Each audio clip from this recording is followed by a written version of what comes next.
Hi guys, welcome back to my page. Please like, share, and subscribe for more Choro Q videos, 164 tune cars, and other car toy brand. So anyway guys, I have another Choro Q truck or additional in my Choro Q truck collection guys. And this one is, I think, my fifth, what do you call this? Broadcast uh, broadcast track car guys. Okay, so this is a Fuso KBS broadcast track car.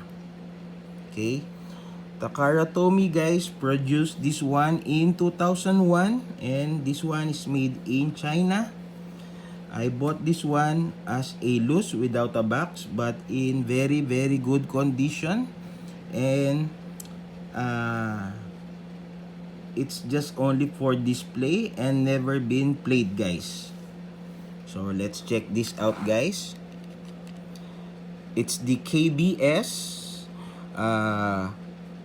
broadcast track car that says on the Google guys. I already researched this one, and this is a Fuso truck guys from Mitsubishi. As you can see, it has a large dome antenna on the upper part of the roof guys, and it can be rotate guys in 360 degrees. Okay, and it has a two-tone color. 70% is blue, and on the upper part it has a gray and a painted glasses guys, and the KBS printed logo on both sides, and this one guys. Then at the back guys, it says KBS. The Japanese character guys, maybe it means broadcast truck or broadcast truck car. Then on the upper part guys, as you can see, it has a design just like the real thing. What else? It has a 5 spokes standard chrome wheels guys, even though it has a chip on the rear wheels guys. Okay, still in perfect condition guys. And the pullback mechanism guys,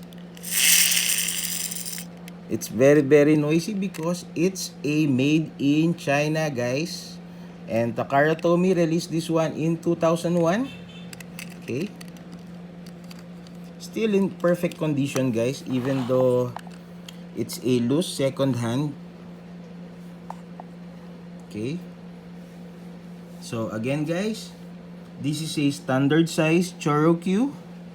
It's a Fuso KBS broadcast truck car produced by Takara Tomy in 2001, and this one is a made in China guys.